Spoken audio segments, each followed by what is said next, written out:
Okay, I'm coming in. See, here comes the man we went to seek. Now, Signor, what news? Good day, my lord. Welcome, senor. You're almost a counterpart, almost afraid. I'd like to have had our two noses snapped off by an old man without teeth. You're not going to tell me. What think is that? Had we fought, I doubt we should have been too young for them.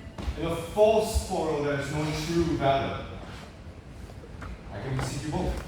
We have been up and down to seek thee, for we are high-proof melancholy, and would fain have it beaten away. Wilt thou use thy wit? It's in my scabbard, and I draw it. Dost thou wear thy wit by thy side? Never anything so, though very many have been beside their wit. I will bid thee draw, as we do the minstrels. Draw to pleasure us.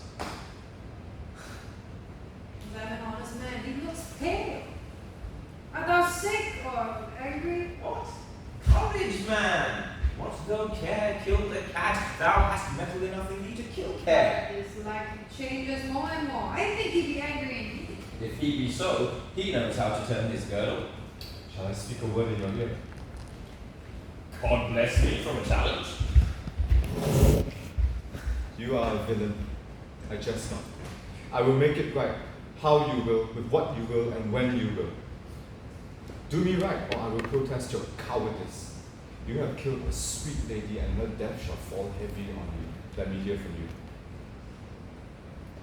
Well, I will meet you, so I may have good cheer. What? A feast? A feast! In faith, I thank him. Sir, your wit ambles well. It goes easily. I'll tell thee how Beatrice praised thy wit the other day. Oh, she concluded with a sigh. Thou wast the properest man in Italy. For the which she wept heartily and said she cared not. Aye, that she did. But yet for all that, and if she did not hate him deadly, she would love him dearly. And the old man's daughter told us all. All! And moreover, God saw him when he was hid in the garden. However, when shall we set the savage bull's horns on sensible Benedict's head? Yea, and text underneath. Here lies Benedict, the married man. Fare you well, boy. You know my mind. I shall leave you now to your gossip-like humor. And my lord, for your many courtesies, I thank you. I must discontinue your company. Your brother, the bastards, fled from Messina. You have among you killed a sweet and innocent lady, for my lord clogged them. He and I shall meet, and until then, peace be with him.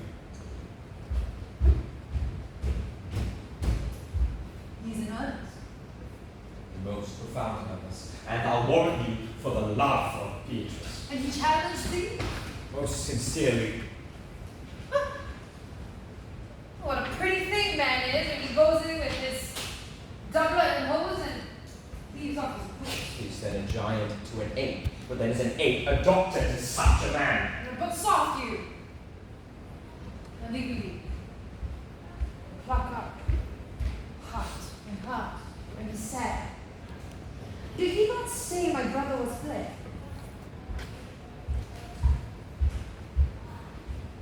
Come you, sir, justice not pay you, she shall now wait more reasonable balance. Nay, and you be a cursing hypocrite ones, you must do. How now two of my brother's men bound? Morocco what? Hearken up to their offense, my lord. Officers, what offense have these men done? Marry, sir, they have committed false report. Moreover, they have spoken untruths. Secondarily, they are slanders. Sixth and lastly, they have belied the lady. Thirdly, they have verified unjust things, and to conclude, they are lying knaves. First I ask thee what they have done. Thirdly, I ask thee what's their offense. Sixth and lastly, why they are committed. And to conclude, what lay you to their charge?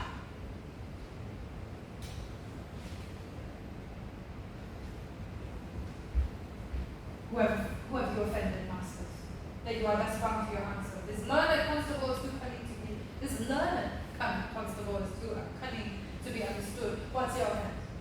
Sweet prince, I have deceived even your very eyes. What your wisdoms could not discover, these shallow fools have brought to light, who in the night overheard me confessing to this man how Don John your brother, incensed me to slander Lady Hero. How you were brought into the orchard and saw me caught, Margaret, in Hero's garments. How you disgraced her when you should marry her. My villainy then have upon record, which I had rather seal with my death than repeat over to my shame.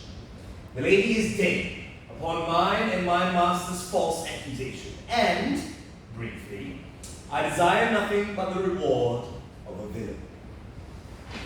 Runs not this speech like an iron through your blood. I have drunk poison whilst he uttered it. But my brother said he done this. Yea, and paid me richly for the practice of it. Posed and framed of treachery and fled years upon villainy. Sweet Hero. Come bring away the plaintiffs. By this time our sexton has informed Signor Leonato of the matter. And masters, do not forget to specify, when time and place shall serve, that I am an ass. Here comes Master Signor Leonato and the sexton too. Which is the villain? Let me see his eyes. Art thou the no? Which of these is Which of these is he? If you would know your wrong, look on me. Art thou the slave that with thy breath has killed mine innocent child? Yea, even I alone. No, not so, villain. Thou beliest thyself. Here stand a pair of honorable men. The third is Fred that had a hand in it. I thank you, princess, for my daughter's death. Recorded with your high and mighty deeds, was bravely done if you bethink you of it. I know not how to bear your patience, yet I must speak. Choose your revenge yourself. Impose me to what penance your invention can lay upon my sin, yet sin I'm not but in mistaking. By my soul nor I, and yet to satisfy this good old man, I would bend under any weight that he'll enjoin me to. I cannot bid my daughter live. That were impossible. But I pray you both. Possess the people in Messina here how innocent she died. Sing it to her bones. Sing it tonight. Tomorrow morning, come you to my house.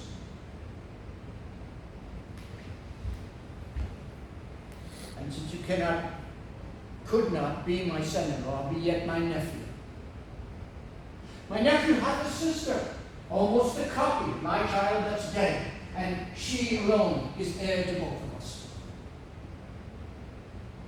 Give her the right you should have given her cousin. And so dies my revenge. Oh, no, good sir. Oh, the kindness not bring tears from me. I do embrace your offer, and dispose for henceforth of the fool over. Tomorrow, then, I will expect your coming. Tonight, I take my leave. This naughty man shall face to face be brought to Margaret. Why, he was packed in all this wrong, hired to it by your brother. No, by my soul she was not. Nor knew not what she did when she spoke to me, but had always have been just and virtuous in anything that I do know by her. Moreover, sir, which indeed is not under white and black, this plaintiff here, the offender, did call me ass. I beseech you, let it be remembered in his punishment. I thank you for your care and your honest pains. Your worship speaks of the most thankful and reverent youth, and I praise God. Here is for thy pains. God save the foundation. Go. I discharge thee of thy prisoners, and I thank thee for thy care, and I thank thee. And even errant knave with your worship, which I beseech your worship to correct yourself. For the example of others, God keep your worship. I wish your worship God.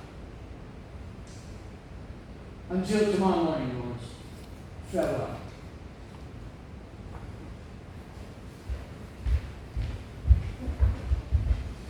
Farewell, my lords. We look for you tomorrow. We will not fail you. Tonight I'll go with you.